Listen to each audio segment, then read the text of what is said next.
MDH ಜನ ಮಸಾಲಾ.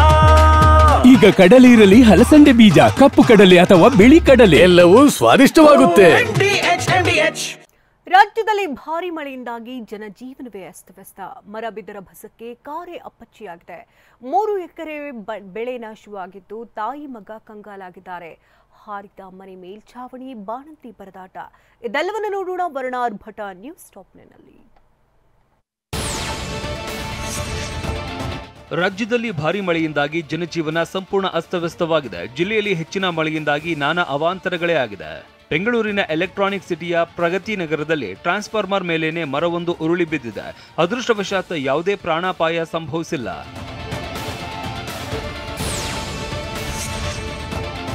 ಮೈಸೂರಿನಲ್ಲಿ ಮಳೆಯಿಂದಾಗಿ ಬೃಹತ್ ಮರವೊಂದು ಉರುಳಿ ಕಾರು ಅಪ್ಪಚ್ಚಿಯಾಗಿದೆ. ದೇವರಾಜ ಮೊಹಲ್ಲಾದ ಗಾಯತ್ರಿ ಭವನ ಬಳಿಯ ಪೆಟ್ರೋಲ್ ಬಂಕ್ ಮುಂದಿದ್ದ ಮರ ಉರುಳಿದೆ.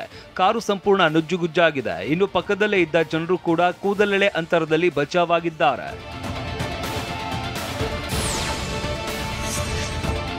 ಕಲಬುರಗಿಯ ನಂದೂರು ಗ್ರಾಮದಲ್ಲಿ ಭಾರೀ ಗಾಳಿ ಮಳೆಗೆ 3 ಎಕರೆ ಬಾಳೆ ಬೆಳೆ ಸಂಪೂರ್ಣ ನಾಶವಾಗಿದೆ. ರೈತ ಕಿಶನ್ ರಾಠೋಡ್ ಸಾಲಸೂಲ ಮಾಡಿ ಬಾಳೆ ಬೆಳೆ ಬೆಳೆದಿದ್ರು. ಇನ್ನೇನು 1 ತಿಂಗಳಾದ್ರೆ ಕಟಾವು ಮಾಡಬೇಕಾಗಿದ್ರು. ಆದ್ರೆ ಅಷ್ಟರಲ್ಲಾಗಲೇ ಬೆಳೆ ನೆಲ ಕಚ್ಚಿದೆ. ಇನ್ನು ತಾಯಿ ಮಗನ ವೇದನೆ ಹೇಳತೀರದಾಗಿದೆ.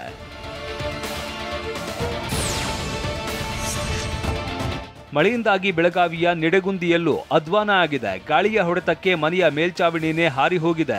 ರೈತ ಅಪ್ಪಣ ಹಿರೇಕೋಡಿ ಕುಟುಂಬ ಪರದಾಡುವಂತಾಗಿದೆ. ಬಾಣಂತಿ ಮಗುವನ್ನ ಬೇರೆ ಆರೈಕೆ ಮಾಡಲಾಗ್ತಾ ಇತ್ತು. ಸದ್ಯ ಮೇಲ್ಚಾವಣಿ ಆರಿ ಹೋದ ಮನೆಯಲ್ಲೇ ಕುಟುಂಬ ವಾಸ ಇದ್ದು ಪರಿಹಾರ ಕೊಡುವಂತೆ ಸರ್ಕಾರಕ್ಕೆ ಆಗ್ರಹ ಮಾಡಿದ್ದಾರೆ.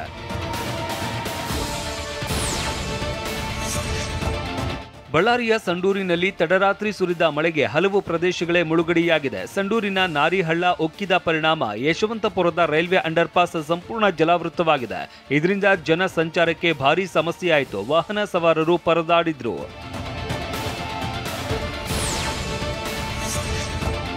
ಬೀದರ್ನಲ್ಲಿ ರಾತ್ರಿ ಸುರಿದ ಮಳೆಯಿಂದಾಗಿ ಇಡೀ ಜಿಲ್ಲಾ ಕ್ರೀಡಾಂಗಣವೇ ಕೆರೆಯಂತಾಗಿದೆ. ಎಲ್ಲಿ ನೋಡಿದ್ರೂ ಬರೀ ನೀರೇ ಕಾಣ್ತಾ ಇದೆ. ಲಕ್ಷಾಂತರ ರೂಪಾಯಿ ಖರ್ಚು ಮಾಡಿ ಜಿಲ್ಲಾ ಕ್ರೀಡಾಂಗಣ ನಿರ್ಮಾಣ ಮಾಡಿದ್ರು.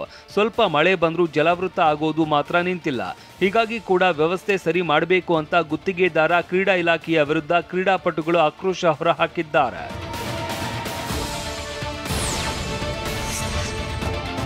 ರಾಯಚೂರಿನಲ್ಲಿ ಮಳೆ ಅಬ್ಬರ ಕಡಿಮೆ ಏನೂ ಇಲ್ಲ. ವರ್ಣಾರ್ ಭಟಕ್ಕೆ ಮಸ್ಕಿ ಪುರಸಭೆ ಮುಂಭಾಗದ ಅಂಚೆ ಕಚೇರಿಗೂ ನೀರು ನುಗ್ಗಿದೆ.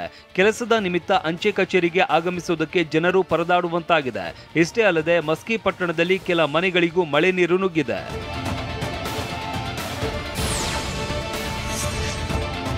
ಇದಿಷ್ಟೇ ಮಳೆ ರಗಳೆ ಅಲ್ಲ. ಬೆಳಗಾವಿಯ ಬೈಲಹೊಂಗಲ ತಾಲೂಕಿನ ಗ್ರಾಮ ಪಂಚಾಯಿತಿ ಕಚೇರಿಗೂ ಮಳೆ ನೀರು ನುಗ್ಗಿದೆ. ಸುತ್ತಗಟ್ಟಿ ಗ್ರಾಮ ಪಂಚಾಯಿತಿ ಕಚೇರಿ ಜಲಾವೃತವಾಗಿದೆ. ಕಚೇರಿಯಲ್ಲಿದ್ದ ಪ್ರಮುಖ ದಾಖಲೆಗಳೇ ನೀರು ಪಾಲಾಗಿದೆ. ನೀರು ಹೊರಹಾಕೋದಕ್ಕೆ ಸಿಬ್ಬಂದಿ ಹರಸಾಹಸ ಪಟ್ರು.